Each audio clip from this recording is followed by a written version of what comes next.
Pastor Ben Hayes from First Baptist Church, Dadeville, Alabama, bringing you our thought for the day on this marvelous Monday. It's a great day to be in Dadeville. Clear skies. It's going to be nice and cool, but God is good.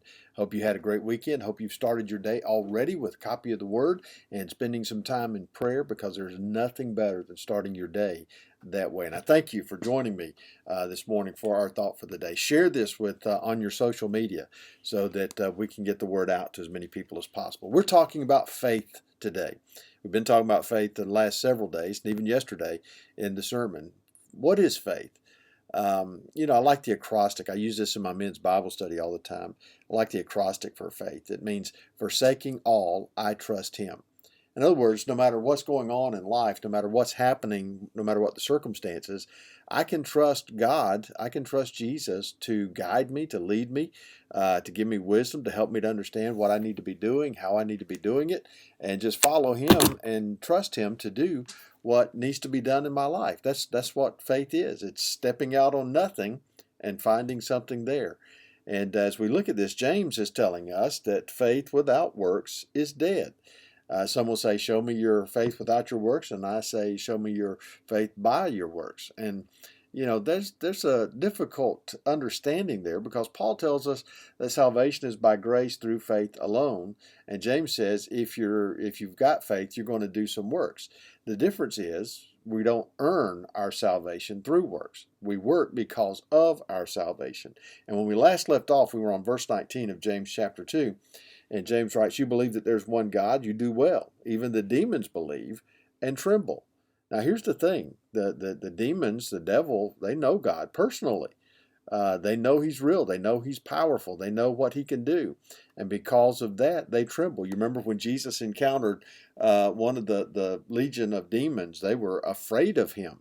And they begged him not to send them into the abyss, because he has power even over the demons. They're afraid of him.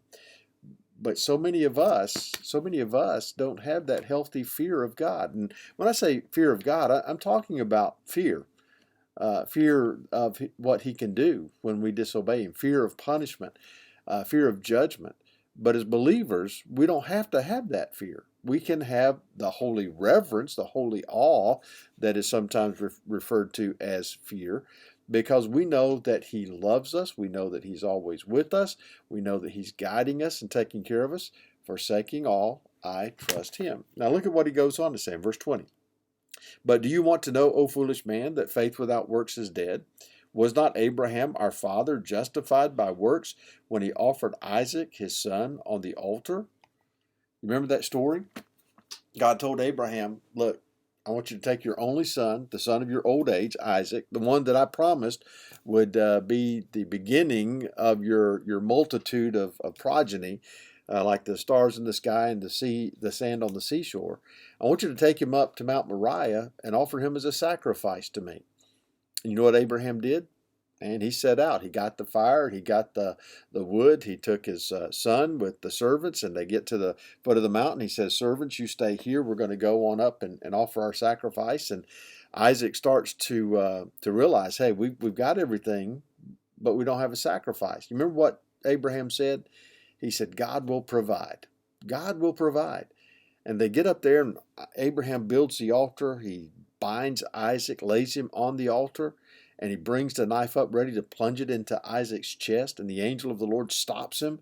And then he provided a ram caught in the thicket, caught in the brambles, so that he could offer a sacrifice to God. And that's what we're talking about here.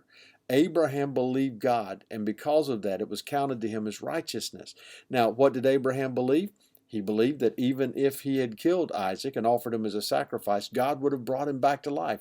That's how strongly he had faith in God. He trusted, because he was forsaking everything else and trusting in the Father. That's what faith does.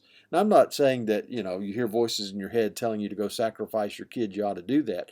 What I'm telling you is when you hear the voice of God telling you that you need to serve him, that you need to obey him, that you need to do something, that you need to say something, then that's what you need to do. You need to say, yes, Lord, because anything other than yes, Lord, is disobedience to the Father. Faith without works is dead. Saving faith will always cause you to serve the Father and to serve others. Think about that today. Be blessed. We'll be back here tomorrow.